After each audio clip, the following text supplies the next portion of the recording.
Hello ladies and gentlemen, my name is Lucian Walks. Welcome back to my Dark Souls Let's Play slash walkthrough slash I'm having fun at playing this game. Last time, if you remember, we potted around Firelink's Shrine and its surrounding environs and picked up quite a few things. Now we're on the way to Undead Burg. This firebomb thrower is kind of an arsehole. Lol, get wrecked.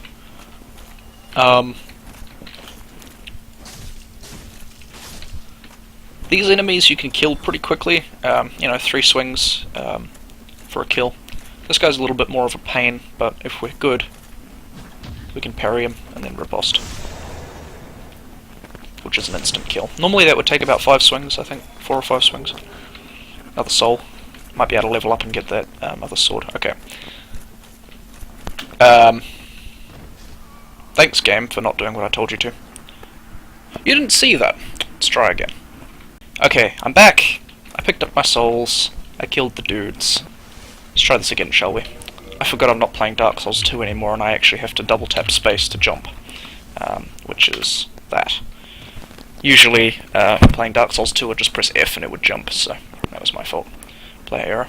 Anywho, we'll jump across here, land on that, along here. I wouldn't normally pick up this item because it's kind of useless for the way I play the game. But this is a Ring of Sacrifice. If you have it equipped, when you die, you won't lose your souls, or I think humanity. I.e. there won't be a bloodstain. Oh boy, this is going to be a pain. And I fell off again. Bloody firebomb thrower. Making me flustered. Anywho, what was I saying? Ring of Sacrifice, right. If you have a Ring of Sacrifice equipped, when you die, you won't have a bloodstain. Instead, you will just respawn with all of your stuff. I should have equipped it then, actually. It would have been a good demonstration. But the Ring of Sacrifice breaks. It's a one-shot thing. So, I don't know, use them against bosses. You know, go into a boss room if you've died, pick up your gear, die again, get back to the bonfire with all of it. Dunno. There's probably decent uses for it. I've just never really found them. They're probably quite helpful for new players who die a lot, and it's like, you've got a lot of souls, you want to get back to the bonfire, you don't have a homeward bone, and just equip the ring, die, get back to the bonfire, level up.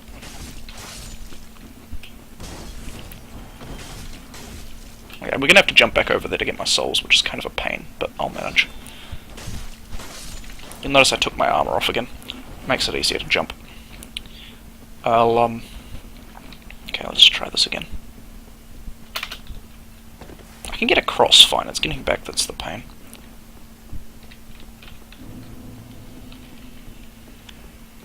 Let's see if my character will actually jump this time for me. There we go. You'll find that gravity is my biggest enemy in this game. Okay, so we have 1100 souls now, and if I pop these, we'll get a few more. Level up, use that weapon I've been raving about. You'll notice that my broadsword's been doing about 40 damage, give or take a few points depending on armor. Let's just equip this now and then level up into it.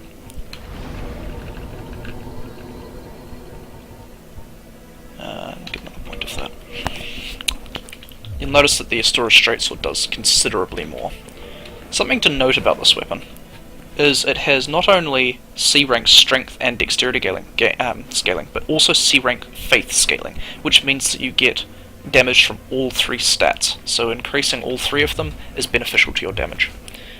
So if you want to specialize in healing miracles for healing, and don't really want to specialize in damage stats like strength or dexterity as much, this could be a useful weapon for you, because you could still get a fair bit of damage from it. Look at that, 114 damage. Much more potent. Fight me. Smack. That one only did 82. Counter damage. Next lesson. When someone hits you, or goes to hit you, if you attack them back at the, while they're attacking and interrupt their attack, you will do more damage. It's called a counter. And weapons in the game do varying amounts of counter damage, but it's usually quite a bit.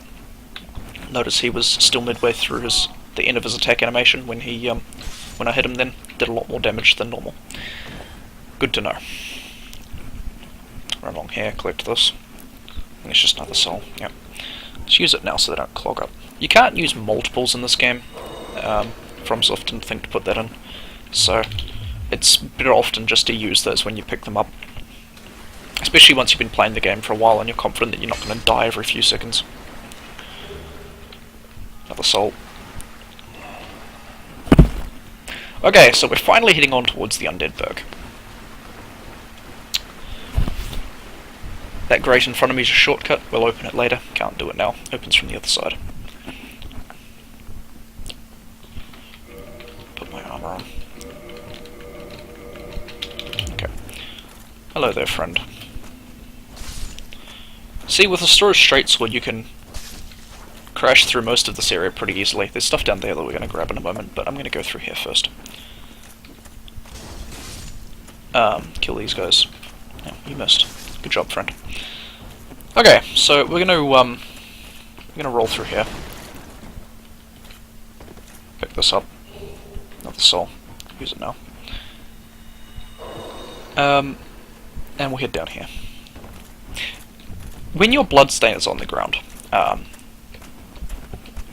i.e. after you've died, if you die again before picking it up, the bloodstain will disappear, and so will your souls. So, wow, I missed both of those.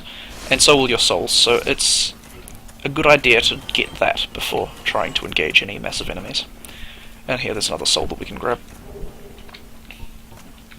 They're not a lot individually, just 200 each, but between the 4 that I've picked up in the last few minutes, that's 800 souls. It's more than worth. At least in the early stages of the game. Grubbing for these ones later on is kind of pointless. Lot of gankers here. They're clinging onto the walls. Oops, no one's gonna hit me. Oh well. Make sure you kill each of those guys individually. If they gang up on you, they can be almost, certainly lethal. The rubbish I picked up is rubbish. It's completely rubbish. But you can give it to Snuggly, back in the asylum, and he will trade it to you for an item I can't think of right now. I think it's Twinkling Titanite, but I can't be sure. Another humanity sprite, and we're back to where we started. Oop, where the hell did you come from? You're dead now. Not exactly sure where he turned up from. Anywho, heading on towards the first bonfire of the Undead Burg. This episode's going to be quite a bit longer because we've got a lot more to cover. And I'm probably going to go until we hit the parish. Another soul. These souls come in different grades, so the bigger ones will give you more, the smaller ones will give you less, etc. I think the largest one is Soul of a Great Hero. Durgan! We'll see him again later. I think it's literally impossible to be hit by him, but I've never actually tried. It seems fairly suicidal. Oh boy, didn't actually think that was going to hit me then. So, ow. Notice I'm not really concerned about taking a huge amount of damage while I'm doing this. It's because I have these Estus, and with the upgrade to them, I can heal myself pretty easily. Kick this guy, get rid of his shield block, kill him. Alternately, if you don't feel comfortable doing that, you can hit them, parry them, stab them. Because after you hit them, it will initiate them attacking you. Notice that when you're riposting someone, i.e. stabbing them in the chest after parrying them, you have more invincibility frames, meaning you can't be hit while you're doing it.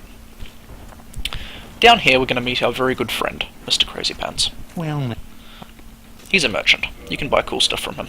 Primarily we want the bottomless box and the residence key. We'll get the repair box later. He sells a lot of other stuff. Some of it's helpful, some of it's not. I think I'm actually going to also buy a short bow if I've got the cash for it. No, I don't. That's fine. Waste of time. I just spent 2,000 souls with you, silly person.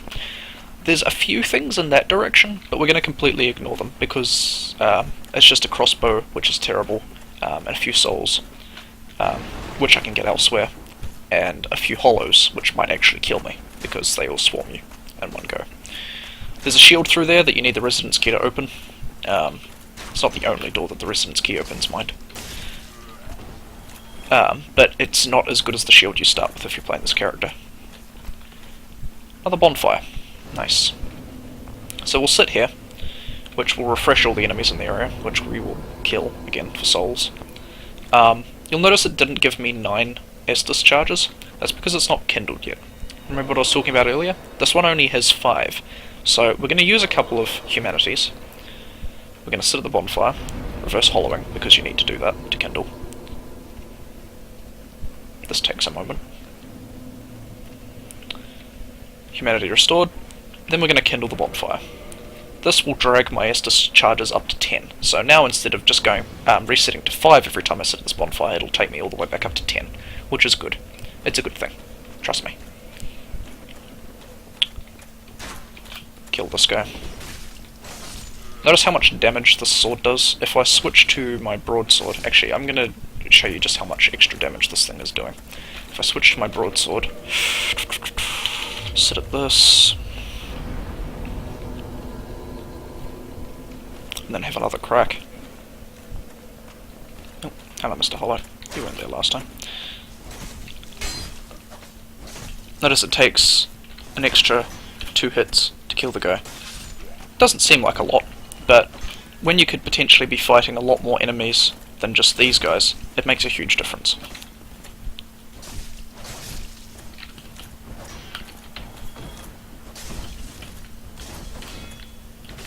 Okay, now that we've dealt with that, let's put our good sword back on and have another go. Okay, if we look up there, you'll see a bunch of guys throwing firebombs. They're not too troublesome if you just sprint across this bridge. Don't lock on until you're through the door, because there's a bit at the end there. Notice the little crumbled bit to the left at the very end of the bridge? You can just fall off that if you're not careful, so don't lock on, it'll drag you off the edge. Also notice that there's a hollow soldier standing at the end of that, on the other side of the gap, behind that doorway, or chest of drawers, whatever the hell that thing is. He will come through the door and try and attack us. So we're just going to sprint across here. There's 2 guys in here, and then there's going to be that 3rd guy who comes through. Murder the heck out of these 2, and then there's that guy. That door will stay open now, and he will start charging at you as soon as you go through, across that bridge in future. So you'll have to fight all 3 of them at the same time. It's not a huge trouble, but it's a thing. Wow, Titanite shard, that was lucky. Convenient too, actually. Titanite shards are the upgrade material of the game. We can't do it yet, but I might as well talk about it now. You use Titanite to increase Titanite shards, large shards, chunks, and slabs to upgrade your weapons from 1 to 15 and your armor from 1 to 10. Other types of Titanite, like Twinkling Titanite, Green Titanite, etc., upgrade different paths, usually magical damage, or just a very special type of weapon. A Stora's Straight Sword, for instance, requires Twinkling Titanite to upgrade because it's unique. We got some black firebombs out of there. They're just like normal firebombs, they just do more damage. Which we're going to unequip because they're annoying.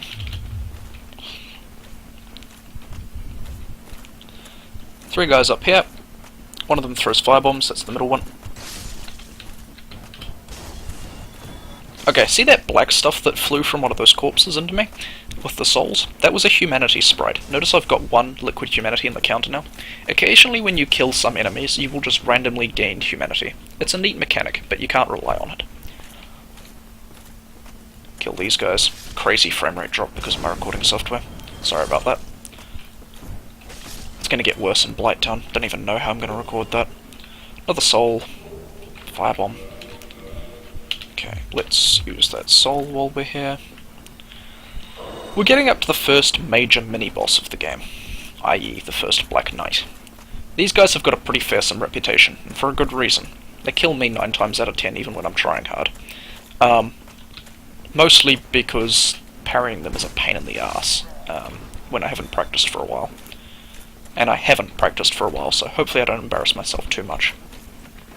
Here's where the residence key comes in useful. We open this door, go through here, open this chest, and get 3 light gold pine resins.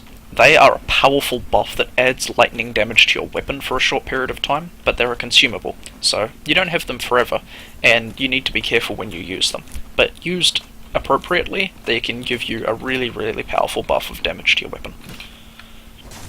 And can make the difference between winning and losing a fight against a powerful boss or mini-boss. Stop that. Oh, another Titanite shard, wow. That's the influence of me being human and having a liquid humanity. Each liquid humanity you have increases your item drop rate. Only when you're human, though, not when you're just hollowed. Okay, let's see if I can kill this guy first try.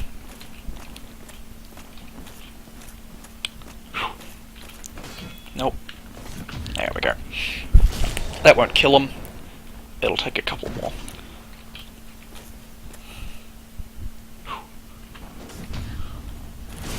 This is definitely the easiest way to kill these guys. Trying to fight them ordinarily is a pain.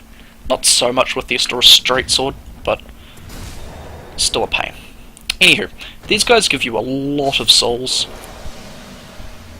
Oh, that freeze. Oh, I got the Black Knight sword. Wow, that's really lucky. Anywho, they give you a lot of souls, a guaranteed Titanite item. The swordsmen give you Titanite chunks. The axemen give you... I can't remember, I think it's white Titanite chunk. The halberds give you blue, I think.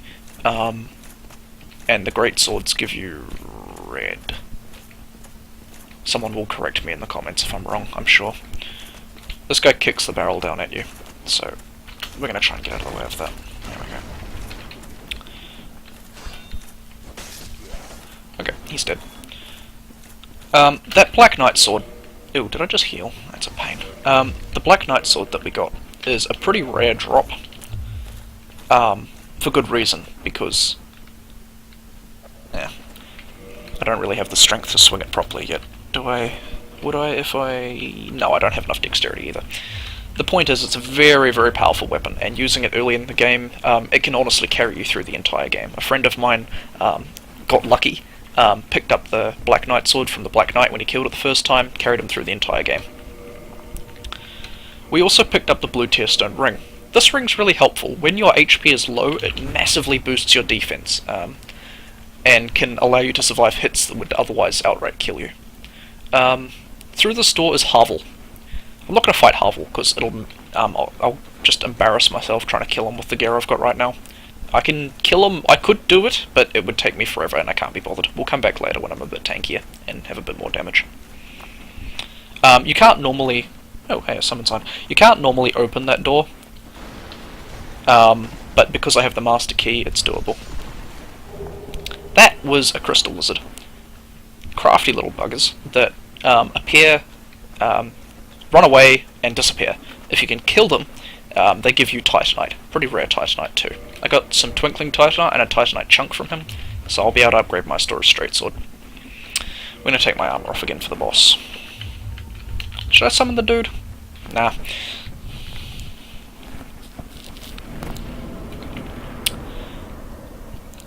This is one of the few times when we're going to use the broadsword instead of Astora's straight sword. Mostly because you can't buff Astora's straight sword. Note how the gold pine risen is greyed out. That's because Astora's straight sword already does magic damage. You can't add another type of damage to it, or increase the amount of damage that it already does. For instance, a weapon that does lightning damage couldn't be buffed with gold pine risen either, because it already does lightning damage. So what we're going to do instead is we're going to equip the broadsword, which, doing only normal damage, can be buffed, and will do significantly more damage than the Astora's straight sword without the buff. Slide down here quickly. Why are we doing this?